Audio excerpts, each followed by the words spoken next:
ဒီနေ့ကတော့ဒါကျွန်တော်ရဲ့ကျောင်းသားတွေ fitting line ကိုရောက်လာလို့ဖြစ်တဲ့အတွက် fake haircut ကိုလက်တွေ့ပြနေကြလို့ဖြစ်ပါတယ်ရှင်းလိုက်ကြည့်လိုက်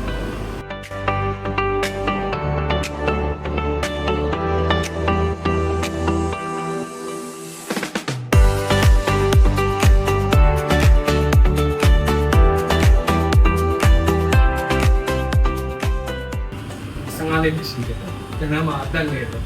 အခုကစပင်းမြတ်တဲ့နာဆီယာစီကဘယ်နှလားကြာလဲ2လဝဲ3လရှိတယ်2လဝဲ3လနော်ဒီ fitting line ကလည်းပြင်ရတော့နှစ်က3လပါ3ဘက်ကျော်နော်ဒီ fitting line တင်ထားတော့3ဘက်ဖက်ရှင်ကြီးကျွန်တော်ဒီမှာတင်ရက်တက်တော့2လဝဲ3လပဲနော်သူလက်ရှိကတော့ဒါပါနေညက်မစ်တီပါမစ်တီပါနော်မစ်တီပါညက်တယ်ဒါအခု fake ကမတက်ကောင်းညက်သူပြီးတော့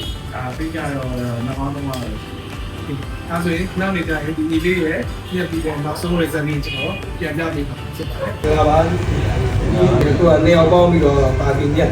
ကျွန်တော်တို့ကတော့မစ်တီပါ။နေရတော့ခါလီကောက်ပါ။နေရတာခါလီကောက်တာပေါ့နော်။ဒါဒီနေ့က fitting line မှာပါနေမစ်တီပါနော်။မစ်တီပါနေအောင်ပေါင်းချုပ်တာဖြစ်ပါတယ်။တင်တဲ့တက်တာအခုအားလုံးဆိုဘယ်နှလားရှိလဲ။အားလုံးဆိုတော့2လခွဲ3လနော် fitting line ကလေfitting line ကတော့3ဘက်ဝင်နေ3ဘက်ကျော်3ဘက်ကျော်ခုဒါခေါင်းရည်အတွက်ဆိုလို့ရှိရင်ဘယ်လောက်ပမာဏညက်ပြီးလဲခေါင်းရည်အတွက်အားလုံးဆိုတော့ဒီတရားဝင်ကျင်လောက်ရှိပါတရားဝင်ကျင်လောက်ပေါ့နော်โอเคဟုတ်ပြီတော့ဒီအောက်ကညက်ခံနေတဲ့ညီလေးတွေကဒါတော့ဒီလိုနဲ့တက်တက်ထဲဖြစ်ပါတယ်ဘာလို့ကျင်နေလဲဘာလို့လဲအဲ့တော့ဒီညီလေးတွေရဲ့အခုလက်ရှိ mid tape ပါညက်နေတဲ့ result ကိုလည်းခဏနေကြကျွန်တော်တို့ပြန်လည်ချပြပေးမှာဖြစ်ပါတယ်โอเคမင်္ဂလာပါ